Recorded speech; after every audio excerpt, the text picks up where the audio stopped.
I have some things I would like to say. And I'll start there. You know, we've talked about the salary surveys from the beginning of the budget process. And I'm going to say what I need to say, and I probably won't say much else today. I would ask that I not be interrupted until I'm finished, and then I'll just sit back. The beginning of the budget process, the majority of our department heads, one of the things they outlined was employee compensation. So although the plan that addressed, what some consider an excessive amount of employee compensation wasn't developed and presented until fairly recently, this has been on the table for a while now. And, there were salary surveys done previously. We were considerably below in a lot of areas. I do credit the previous commission. They made some attempts to address that issue that, in my opinion, were not significant enough. And so if we were considerably below before, we didn't do much to change it. I very seriously doubt that the other cities that are comparable to us decreased their employee compensation. We now have those surveys, and, I hope everybody has an opportunity to review those in this process. But that's one of several, and I'm not calling anyone on the commission out. I'm just speaking in general because these are things that have come to my attention. There are several mistruths or misinformation. I don't think that necessarily it's done with malice, but these things are out there. So while we're here in public, I would like to clear up a few things.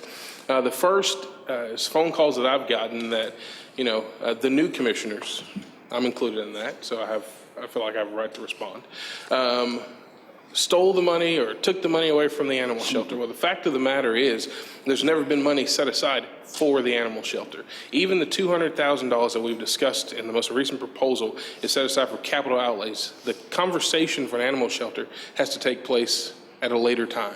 So to say, to be accused of stealing money away from the animal shelter, it's not accurate. I've been accused of wanting to give employees increased compensation for political paybacks. Well, stop and think about that logically. The reason that I was endorsed by some of these employee unions is because when I came out and I first laid out my campaign, one of the things that's very important to me, I see as a need in this city, and the salary surveys we have and the salary surveys that we've previously looked at, that's a need. And so those people endorsed the new commissioners because that was a platform issue that we took a stance on. So it's not a political payback to take care of the people who keep the city running. I've been accused of being against the animal shelter. I don't exactly know what that means. I took about 2 hours of my time, in addition to all the meetings we have, to go visit and tour the shelter. I see the needs of the shelter. I don't disagree with anybody that we don't have some serious needs that need to be addressed at the shelter. In addition to that, I visited with our head animal control officer, who outlined to me what some of her thoughts were and provided me with a copy of the state's report. You can't deny it. We have some problems that need to be taken care of at the animal shelter. And I'm going to say this, and it is what it is. Even after all is said and done, I'm not against the animal shelter. I have an alternative proposal, but I don't think it would get much support, so I'm just not even going to share it. That the police chief has money set aside for renovations to the shelter already. I'd say my suggestion would be that we allocate some funds to add to that to get that up to about $100,000 to renovate the shelter if we want a new shelter. Just like we went out for a bond election for the police and fire stations, and just like the schools districts went out for a bond election for their new facilities. I think that's the way you handle that. If those two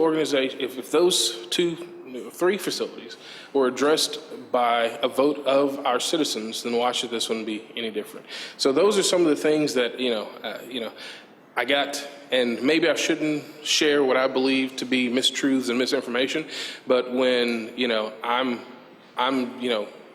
called names in Facebook messages and text messages, when there are pictures of euthanized dogs added to my personal Facebook page this morning. I take that a little bit personally.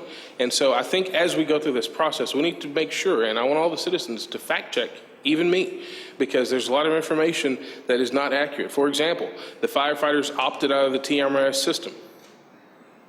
Their system existed first. And we pay them an exorbitant amount more than we pay everyone else's as far as toward their pension retirement. Not accurate. We discussed the last meeting.